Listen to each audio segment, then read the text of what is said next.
This is Gary Whitney, and today I'm going to continue with the introduction to Song of the Avatar, Visual Riffs on the Bhagavad Gita. The Gita is a handbook of yoga. It's a practical guide for the journey toward enlightenment. Yoga is about the union of the finite self, the everyday mind, with the higher self, also known as eternal reality, infinite being, divine spirit, the Atman, God. The spiritual path is not the property of any one religion alone. It can be found in all religions, though it might be somewhat hidden. The spiritual path is neither Eastern nor Western. All true religions were originally built upon this same foundation. British author Aldous Huxley called this spiritual foundation the perennial philosophy. Underlying this world of change is an infinite, unchanging reality. Every human personality has this infinite reality at its core, and the purpose of life is to learn to experience this reality while here on earth. According to the mystical teachings, the universe is spirit descended into matter. This unity of spirit and matter is called Leela, the divine play, and was designed for the entertainment of God's creatures. What has happened, however, is that once the soul is encased in matter, it begins to create karma. And this karma has to be worked out. In humans, this has led to the development of the ego, with its idea of being separate from everyone and everything else. The soul's connection to divine spirit is mostly forgotten. Life is like a huge multiplex cinema with billions of movies playing at the same time. Each soul is the star of their own movie, and each ego is a director. Each director is so wrapped up in their own creation that they're usually unaware that theirs isn't the only movie playing in the multiplex. The directors have also forgotten all about the producer, and that there is only one producer for all the different movies in the multiplex. The goal of yoga is for the directors to remember who the producer is, and to take a meeting with the producer via meditation. The Bhagavad Gita is about reversing the process of spirit's descent into matter. It teaches how to reascend from our limited consciousness as mortal beings to the immortal consciousness of our higher self, becoming one with the eternal reality. Chapter 1. Arjuna's Despair. The blind king, Dhritarashtra, asks a seer, Sanjaya, to tell him what is happening on the battlefield of Kurukshetra. Sanjaya reports everything that happens on the battlefield through divinely granted psychic vision.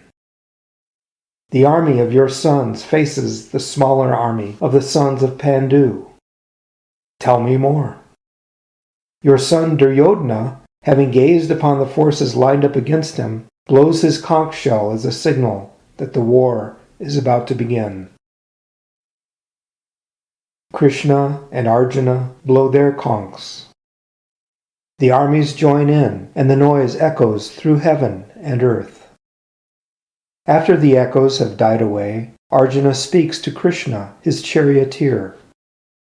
Please drive to the center of the battlefield so that I can see who we are fighting against.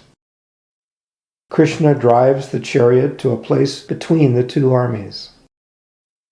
Arjuna sees many of his friends, relatives, and teachers in Duryodhana's army. Krishna, what possible good can come from killing friends, teachers, and family members? It's wrong, and I should just turn away. To kill for the pleasures of having one's own kingdom is a sin. I would rather be killed, unarmed and unresisting. Chapter 1 ends on this discordant note. Chapter 1 of the Gita is a bridge from the story of the Mahabharata to the realm of mystical truth. On the material plane, the field of battle is Kurukshetra, the battlefield of desire. Facing the army of its desires, the individual soul first becomes aware of the spiritual plane of Dharma-kshetra, the field of duty. On this field, all the desires of the past live again, armed against the soul, and the soul knows that its duty is to slay those desires. Kuru-kshetra is the field of action, the human body. Every day, the battle between self-control and sense indulgence takes place on this field. This is the conflict between the contentment and stillness of meditation and the physical urge of the mind-body complex to get up and go. Our ultimate duty on the field of Dharma is to attain and sustain enlightenment. In doing so, we free ourselves from the bonds of karma. When Arjuna sees that the army of material desire must be slain, it brings him great sadness. A sadness of the soul that can come when a person prepares to take his or her first steps on the path. The mind wonders if there is any value in the victory of self-control over desire. Give up your desires and find the bliss of union with the eternal reality. Listen, pal, don't be a chump. If you remove your desires, you'll be nothing but a lonely, empty shell. Often, seekers on the path become discouraged if they don't immediately become enlightened. At this point, they may abandon their weapons of self-control. Meditation becomes a thing of the past. Ex-seekers avoid their spiritual teachers, drifting into the murky depths of spiritual apathy. Arjuna's despair is the first step on his spiritual path. This is the darkness before the dawn, and in this darkness he becomes aware of a light within. It appears as a tiny star twinkling in the distance.